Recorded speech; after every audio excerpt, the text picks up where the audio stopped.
The Whispering Woods. In a small, isolated village nestled deep within a forest, there was a legend passed down through generations. The villagers spoke of the Whispering Woods, a part of the forest that no one dared to enter after sunset.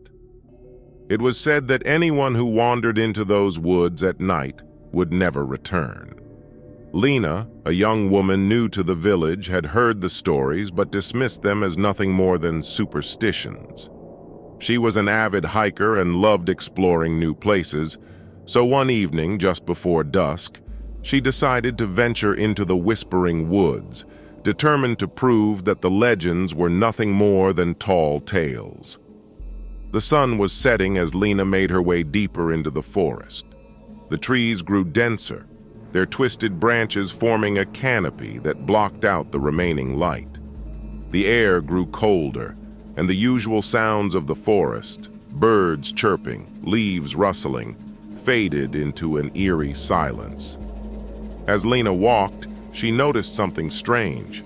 The forest seemed to change around her, the path twisting and turning in ways she hadn't noticed before. The trees appeared to lean in closer, their branches almost touching the ground, creating an unsettling sense of claustrophobia.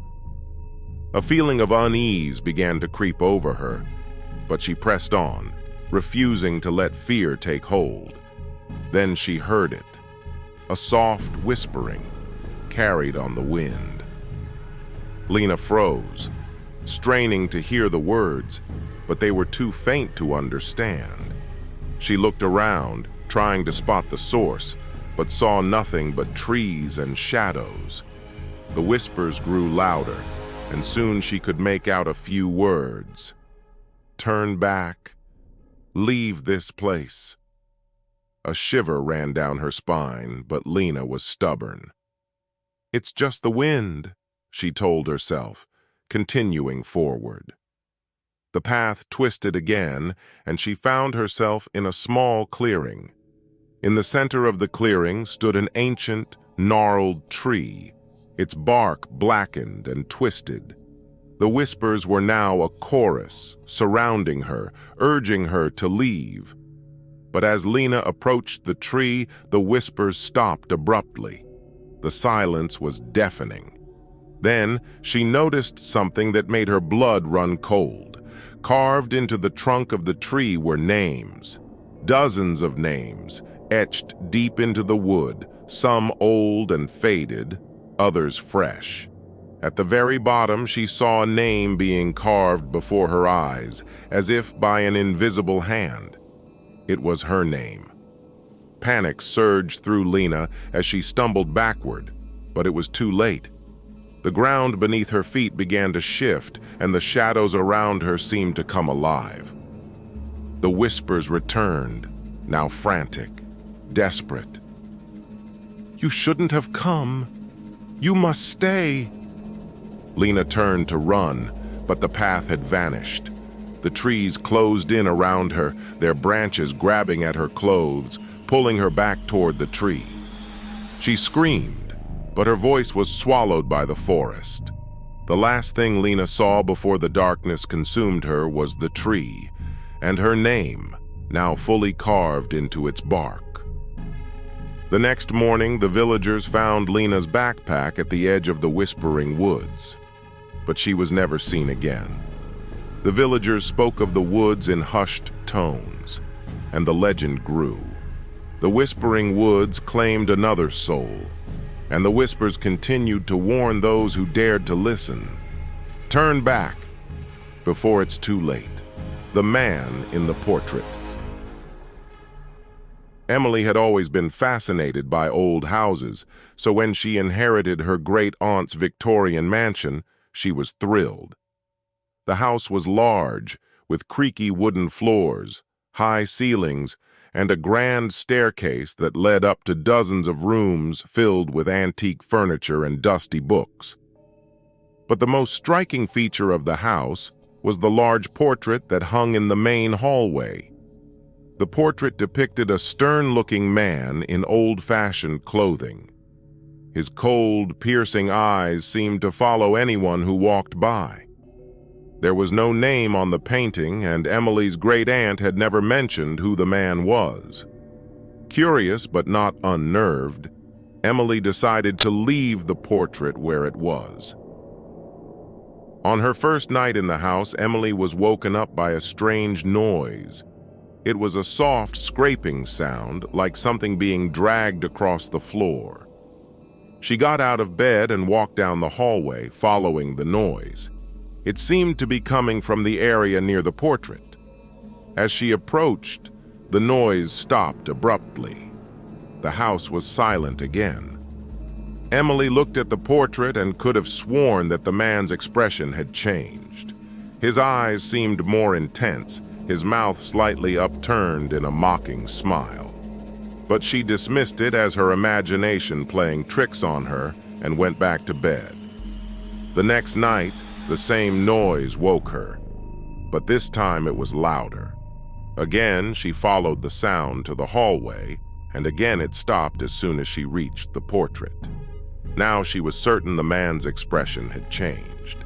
His smile was wider, his eyes more menacing. A chill ran down her spine, but she convinced herself it was just the eerie atmosphere of the old house. On the third night, the noise was different. It was no longer a scraping sound, but a soft whispering, as if someone was muttering just out of earshot. Emily, now thoroughly unsettled, grabbed a flashlight and made her way to the hallway. As she approached the portrait, the whispering grew louder.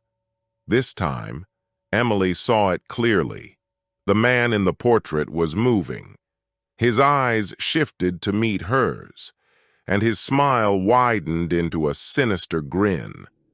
Then, to her horror, the man in the painting began to slowly step out of the frame. Frozen with fear, Emily watched as the figure emerged from the portrait, his form becoming more solid with each step.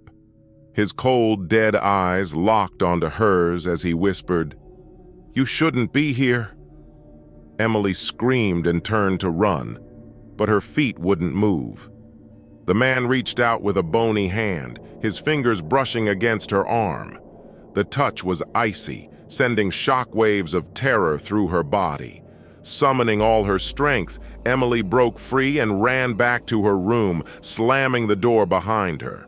She grabbed her phone and dialed 911, but the line was dead. The whispering continued, growing louder, filling the entire house with a cacophony of voices. As the voices reached a crescendo, the door to her room slowly creaked open. Emily's heart pounded in her chest as she watched in horror. The man from the portrait stood in the doorway, his grin wider than ever. "You can never leave," he whispered. The next morning, the local police found the mansion empty. Emily had vanished without a trace. The only thing out of place was the portrait in the hallway. The man in the painting was back in his frame, but his expression had changed once more. He was now smiling contentedly, and there was a new figure in the background, an indistinct, shadowy shape that looked eerily like Emily. From that day on, anyone who stayed in the house claimed to hear strange noises at night, and some swore they saw the figures in the portrait moving when no one was looking. But no one dared to stay long enough to find out what happened to those who lingered too long in the presence of the man in the portrait. Voices in the shadows. It was a cold, rainy evening. Allie was driving home from work when he had to pass through the old part of town. This area was filled with abandoned, dilapidated houses that had long been forgotten. Everyone in town believed these houses were haunted, but Allie didn't put much stock in such superstitions. As he drove down the narrow, empty street, his car suddenly stopped in front of a large, old mansion. No matter what he did, the car wouldn't start again. Stepping out into the rain, Allie noticed that the mansion's door was slightly ajar. Desperate to escape the downpour, he decided to take shelter inside. As soon as he stepped over the threshold, The door slammed shut behind him. The air inside was cold, and an eerie silence filled the space. Ali's footsteps echoed on the creaky wooden floor as he cautiously moved down the dark hallway. Every step he took seemed to be accompanied by the sensation that something was lurking in the shadows, watching him. His heartbeat quickened. Suddenly, a whisper echoed behind him. Ali spun around, but there was nothing there. "Who's there?" he called out, but there was no response. The whisper came again, this time closer. Ali followed the sound to the far end of the hallway where a door stood slightly ajar. He pushed open the door to find a dimly lit room, nearly empty except for a large old mirror covered in dust. The mirror seemed to be the room's only occupant. As Ali approached it, he noticed a figure slowly forming in the reflection. But as the image became clearer, Ali realized it wasn't his reflection staring back at him. The face in the mirror fixed its gaze on Ali, and then it smiled. A chill ran down Ali's spine. The face in the mirror whispered, "Let me out."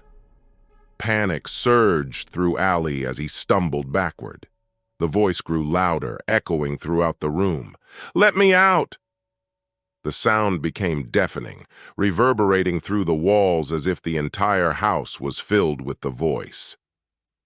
Ali tried to run for the door, but it was locked.